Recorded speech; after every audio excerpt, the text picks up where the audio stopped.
Bismillahirrahmanirrahim. Assalamualaikum warahmatullahi wabarakatuh. Hai anak-anak, bagaimana kabar kalian semua? Baik-baik ya anak ya? Alhamdulillah.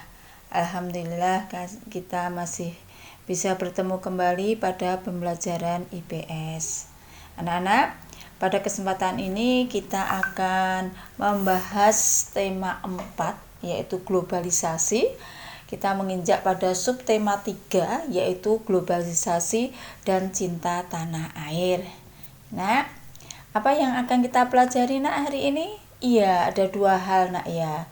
Pertama, yaitu peran Indonesia dalam kerjasama di bidang iptek negara-negara ASEAN.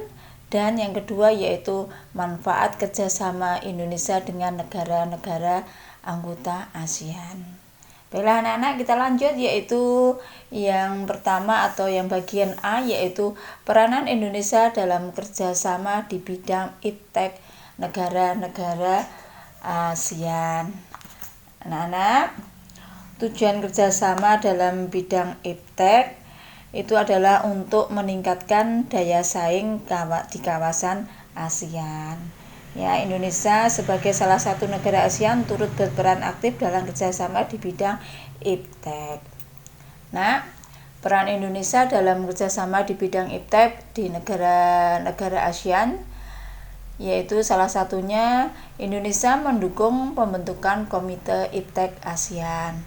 Kedua, Indonesia sebagai tuan rumah penyelenggaraan pertemuan Komite Iptek ASEAN.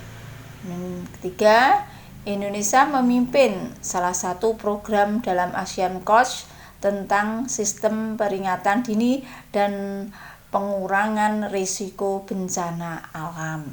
Ini kita sering terjadi bencana alam nak ya. Nah, lalu kita lanjut, yaitu contoh kerjasama Indonesia dalam bidang iptek dengan negara-negara ASEAN, antara lain 1, yaitu Indonesia dan Thailand melakukan kerjasama di bidang pertanian. Kedua, Indonesia dan Singapura bekerjasama dalam penelitian kemaritiman tentang penanggulangan bencana. Ketiga, yaitu Indonesia dan Malaysia membangun PLTU di Sumatera dan Kalimantan. Yang keempat, membangun jaringan kabel laut antara Indonesia dengan Singapura tahun 1980, kemudian disusul oleh negara-negara anggota ASEAN lainnya. Itu nak ya. Sekarang kita menginjak yang B atau yang kedua, yaitu manfaat kerjasama Indonesia dengan negara anggota ASEAN.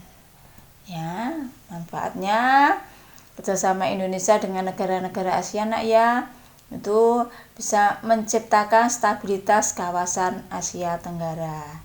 Terus bisa juga meningkatkan penguasaan ilmu pengetahuan dan teknologi, mewujudkan ketertiban dan perdamaian dunia, meningkatkan kesejahteraan ekonomi, meningkatkan pendapatan negara atau devisa, mempererat hubungan negara-negara di kawasan ASEAN Tenggara, dan tak kalah pentingnya yaitu menciptakan pergaulan yang selaras, serasi, dan seimbang. Itu nak ya.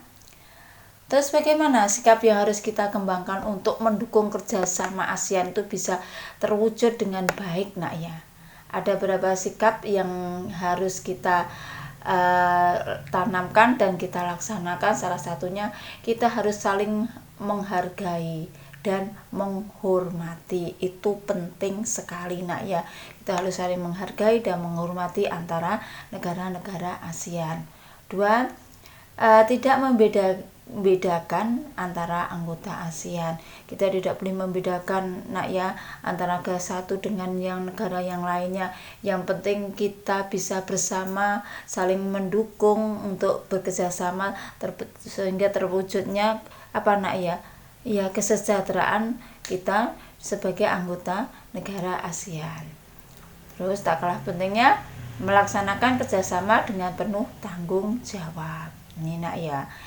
Kita melaksanakan kerjasama harus kita sertai dengan penuh tanggung jawab ya. Terus mentaati aturan yang berlaku dalam bekerja sama. Jadi dalam bekerja sama itu ada aturan-aturan yang perlu kita taati ya nak ya, biar ada keselarasan, keseimbangan, dan kita bisa hidup dengan tentram, saling kerjasama dengan baik. Yang selanjutnya yaitu tidak mencampuri masalah dalam negara lain. Kita mempunyai porsi tersendiri nak ya, kita tidak perlu mencampuri urusan negara lain nak ya. Nah, itu yang perlu ibu sampaikan ya nak ya, pada pertemuan ini nak ya. Demikian anak-anak yang bisa ibu sampaikan. Semoga yang ibu sampaikan walaupun sedikit, ini memang sub 3 itu bahasanya cuma sedikit, kiranya dapat bermanfaat bagi kalian semua. Selanjutnya seperti biasa nak ya, kamu kerjakan kuis di e-learning. Nah, insya Allah nanti kita bertemu di minggu mendatang yaitu, dan tolong persiapkan untuk minggu mendatang. Pada pembelajaran mendatang kita akan penilaian harian anak ya, kita ulangan yaitu penilaian harian anak ya. Pesan Bu Deni nak ya, sekali lagi semoga apa yang bisa kita sampaikan kali ini bisa bermanfaat pada kalian. Jangan lupa nak ya, pesan Bu Deni sekali lagi, jangan lupa sholat, ngaji, belajar, dan berbakti kepada orang tua. Juga tak lupa selalu jaga kesehatan. Sekian nak ya, tetap semangat. Wassalamualaikum warahmatullahi wabarakatuh.